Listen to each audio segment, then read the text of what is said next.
혹시 올해 책 50권 읽기 뭐 이런 새해 목표 세워보신 적 있으세요? 아, 그거 정말 많이들 하시죠. 저도 몇 번 도전해봤는데 어느 순간부터 그냥 권수 채우기에만 급급해지더라고요. 맞아요. SNS에 이렇게 책 표지 올리면서 나 이만큼 읽었다 약간 과시하는 게 목적인가 싶기도 하고요.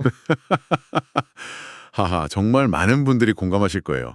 독서가 어느새 뭐랄까, 일종의 지적 노동이나 성과 경쟁처럼 된 면이 없지 않아 있죠. 네네. 몇 권 읽었는지가 그 사람의 지성을 증명하는 훈장처럼. 근데 정작 중요한 건 그 50권을 읽고 나서 내 생각이 얼마나 바뀌었는가 이건데 말이죠. 바로 그겁니다. 그래서 오늘 저희가 함께 파고들 자료가 아주 시의적절해요. 독서는 줄었고 질문은 사라졌다. 라는 제목의 아티클인데요. 제목부터 흥미롭네요. 이게 우리한테 아주 근본적인 질문을 던져요. 과연 많이 읽는다고 해서 우리가 반드시 성장하는 걸까? 이야, 아주 도발적이면서도 핵심을 찌르는 질문이네요. 그쵸? 보통은 무조건 많이 읽으라고만 하잖아요.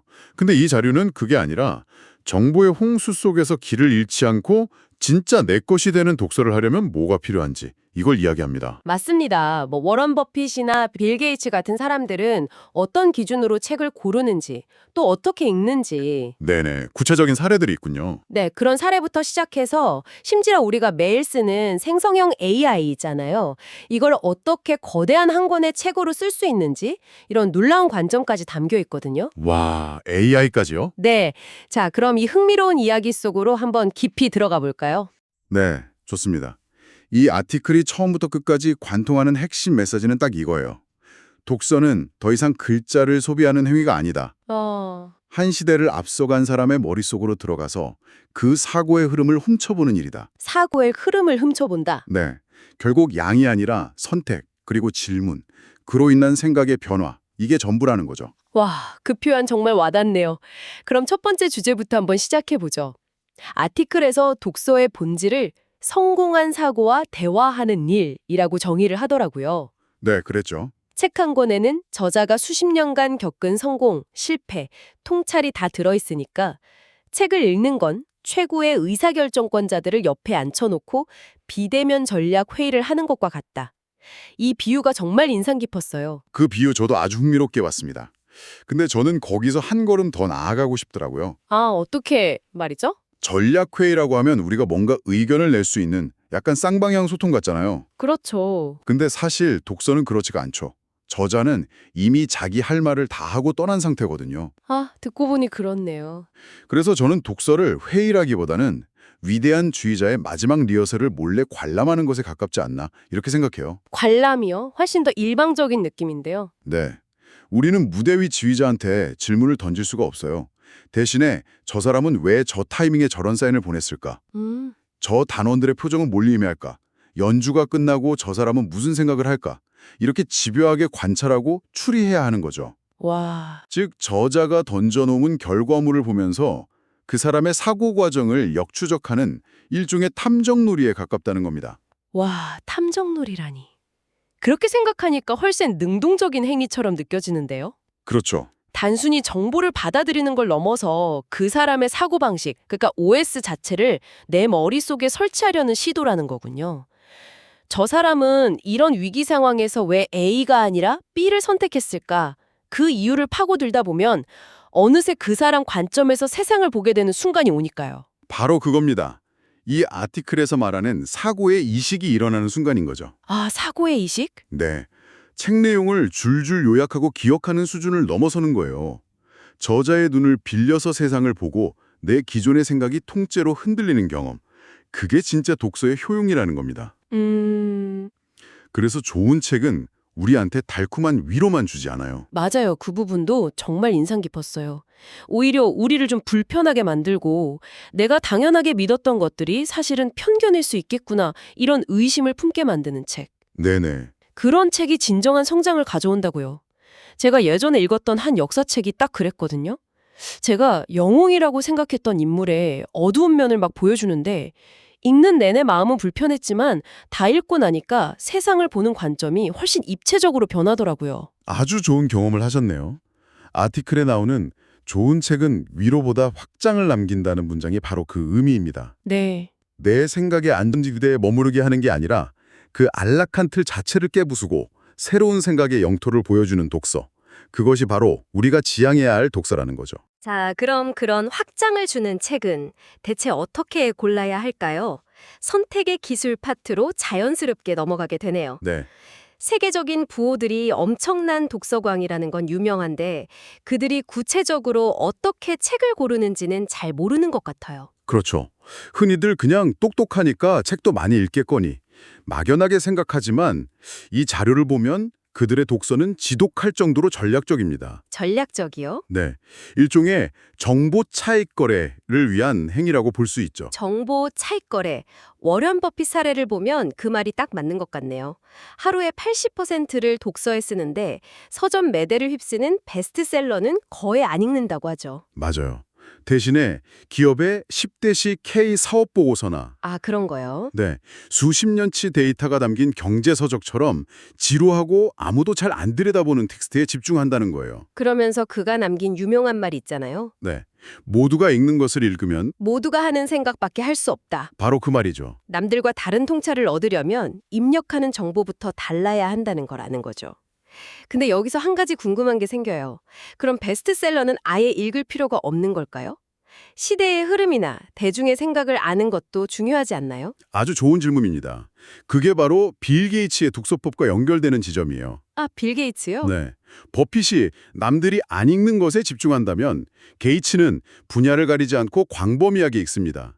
대신에 그에게는 아주 명확한 단 하나의 기준이 있죠. 그게 뭔데요? 바로 이 책이 나의 고정관념을 깨뜨려줄 수 있는가입니다. 과학, 역사, 사회학, 소설, 장르는 중요하지 않아요. 자신의 기존 사고체계를 흔들 수만 있다면 그 어떤 책이든 그의 선택을 받는 거죠. 아하, 그러니까 버핏이 정보의 희소성을 기준으로 책을 고른다면 게이츠는 관점의 희소성을 기준으로 삼는 거군요. 정확합니다. 두 사람의 방식을 종합하면 이런 결론이 나와요. 독서의 목적을 먼저 정하라는 것. 목적. 네. 남들이 모르는 기회를 찾고 싶다면 버핏처럼 아무도 안 보는 데이터를 파야 하고 내 생각의 한계를 깨고 싶다면 게이츠처럼 의도적으로 나와 반대되는 주장을 하는 책을 찾아 읽어야 합니다. 그렇군요. 지금 시대의 정신을 이해하고 싶다면 당연히 베스트셀러를 읽어야겠죠. 중요한 건 왜 읽는가에 대한 답을 먼저 내리는 겁니다. 선택이 이미 독서 경험의 절반 이상을 결정한다는 말이네요. 그렇죠. 어떤 질문을 품고 책을 고르느냐에 따라 같은 책을 읽어도 얻어가는 깊이가 정말 하늘과 땅 차이가 되겠어요. 네. 무작정 1년에 50권 읽는 것보다 나한테 정말 필요한 단 한 권의 책을 제대로 고르는 능력이 훨씬 더 중요해지는 시대입니다. 자, 그럼 그렇게 고심해서 좋은 책을 골랐다고 칩시다. 그 다음은 어떻게 읽을 것인가의 문제로 넘어가겠죠? 네, 그렇죠. 이 지점에서 아티클이 일본의 유명한 경영 컨설턴트 오마에 게니치의 독서법을 소개하는데 이게 정말 파격적이에요. 아, 저자의 주장에 밑줄 긋는 게 아니라 계속 반박 메모를 남기는 그 방식 말씀이시죠? 맞아요.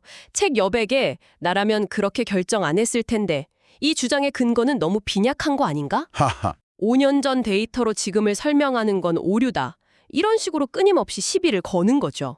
이건 뭐 책을 읽는 게 아니라 저자랑 한판 붙어보자는 스파링 같아요. 하하. 스파링이라는 표현이 아주 적절하네요. 이것이야말로 독서를 수동적인 정보 습득에서 능동적인 사고 훈련으로 바꾸는 가장 강력한 방법입니다. 네. 저자가 깔아놓은 레일 위를 그냥 얌전히 따라가는 게 아니라 계속 다른 길은 없는지, 이 레일 자체에 문제는 없는지 의심하는 거죠. 사실 이건 과학의 기본 원리와도 같아요. 어떤 주장이 있으면 그걸 계속 반증하려는 시도를 통해서 더 단단한 진실에 가까워지는 과정이니까요. 듣고 보니 정말 그렇네요. 근데 이게 말처럼 쉽지는 않을 것 같아요. 특히 존경하는 저자의 책을 읽을 때는 다 맞는 말이겠지 하면서 무비판적으로 수용하기 쉽잖아요. 물론입니다. 그래서 처음에는 의식적인 훈련이 좀 필요해요. 훈련이요? 네. 아티클에서 제시하는 몇 가지 질문을 체크리스트처럼 활용해 보는 거죠. 예를 들어, 저자는 왜 수많은 대안 중에 하필 이 결론에 도달했을까? 라거나, 이 주장이 성립하기 위한 숨겨진 전제 조건은 뭘까? 혹은, 만약 저자가 다른 문화권 사람이었다면 결론이 달라졌을까? 같은 질문들이요. 그리고 그 중에서도 가장 중요한 질문이 바로 이 내용을 지금 내 상황에 적용하면 무엇이 달라질까? 이거겠죠. 맞습니다. 이 질문이야말로 책 속에 박제된 지식을 제 삶으로 끌어와서 살아있는 지혜로 만드는 뭐랄까 마법의 열쇠 같아요. 바로 그겁니다. 그 질문이 있고 없고에 따라서 독서는 그냥 흥미로운 지식 탐방으로 끝나거나 내 인생을 바꾸는 전략 수립이 될 수도 있습니다. 결국 한 달에 몇 권을 읽었는지가 중요한 게 아니라 단 한 권을 읽더라도 저자와 얼마나 깊이 대화하고 얼마나 치열하게 스파링을 했는가, 이게 독서의 질을 결정한다는 걸 보여주는 거죠.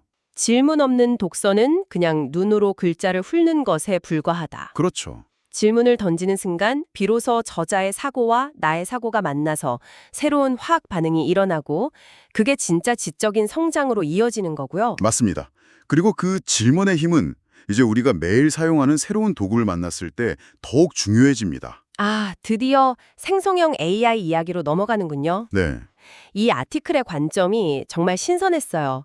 AI를 단순히 정보를 찾아주는 비서가 아니라 인류의 모든 책과 논문, 기록이 압축된 거대한 사고 집합체, 즉 하나의 거대한 책으로 봐야 한다는 주장이요. 맞습니다. 그런데 여기서 아주 중요한 차이점이 발생해요. 차이점이요? 우리가 지금까지 이야기했던 책은 저자의 뚜렷한 의도와 구조를 가지고 독자에게 하나의 완성된 질문과 답변을 던지는 형태잖아요. 네, 그렇죠. 하지만 AI는 다릅니다. AI는 그 자체로는 아무런 의도도 질문도 없어요. 거대한 도서관이긴 한데 사서가 없는 거죠. 아, 그러네요. 책은 저자가 우리를 이끌고 가는 여행이라면 AI는 내가 가고 싶은 곳을 직접 정해서 길을 찾아가야 하는 탐험이군요. 네. 질문을 던지는 주체가 전적으로 사용자에게 있다는 말씀이죠. 바로 그 지점 때문에 앞에서 이야기했던 질문의 기술이 AI 시대에는 거의 생존 기술에 가까워집니다. 생존 기술이요? 네. 어떤 질문을 던지느냐에 따라 AI는 똑똑한 척하는 앵무새가 될 수도 있고 역사상 모든 전문가의 지식을 통합한 초지능 파트너가 될 수도 있거든요. 혹시 구체적인 예를 좀 들어주실 수 있을까요? 그럼요.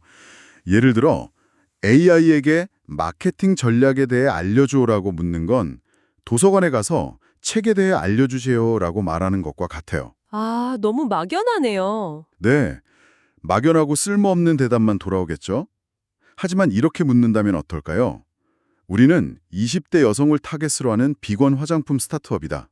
초기 자본은 5천만 원이고 3개월 안에 인스타그램 팔로워 1만 명을 확보하는 것이 목표다.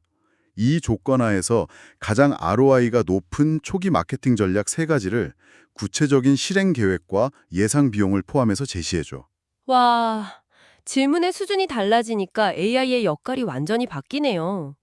전자는 그냥 검색 엔진인데 후자는 거의 최고 수준의 마케팅 컨설턴트 같아요. 그렇습니다. 결국 종이책이든 전자책이든 AI든 도구는 계속해서 바뀔 거예요. 하지만 변하지 않는 핵심은 내가 무엇을 알고 싶은가, 나는 어떤 문제를 풀고 싶은가라는 질문의 힘입니다. 네. 나의 문제의식이 뚜렷하고 던지고자 하는 질문이 날카로울수록 우리는 어떤 도구를 만나든 그것을 내 사고를 확장하는 강력한 무기로 활용할 수 있다는 거죠. 오히려 AI의 등장이 역설적으로 우리에게 독서의 진짜 본질이 무엇이었는지를 다시금 깨닫게 해주는 것 같네요. 아, 그럴 수도 있겠네요. 단순히 정보를 요약하고 정리하는 건 이제 AI가 훨씬 잘하니까요. 우리 인간은 어떤 문제를 정의하고 어떤 질문을 던져야 하는지에 더 집중해야 한다는 거군요. 네.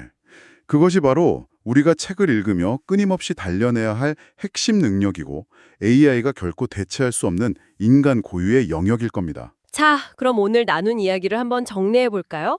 정보의 홍수 시대에 진정한 성장을 위한 독서는 단순히 많이 읽는 양의 게임이 아니었습니다. 네, 아니었죠. 누구의 사고와 대화할지 신중하게 선택하고 저자의 주장에 끊임없이 반문하며 치열하게 파고드는 질문을 통해 궁극적으로 내 생각의 변화를 이끌어내는 과정이라는 것이었죠. 그리고 이 원칙은 생성형 AI라는 새로운 도구를 대할 때도 그대로, 아니 오히려 더욱 중요하게 적용된다는 점을 확인했습니다. 맞아요. 도구가 무엇이든 생각의 주도권은 결국 더 좋은 질문을 던지는 자에게 있다는 사실을 잊지 말아야 합니다.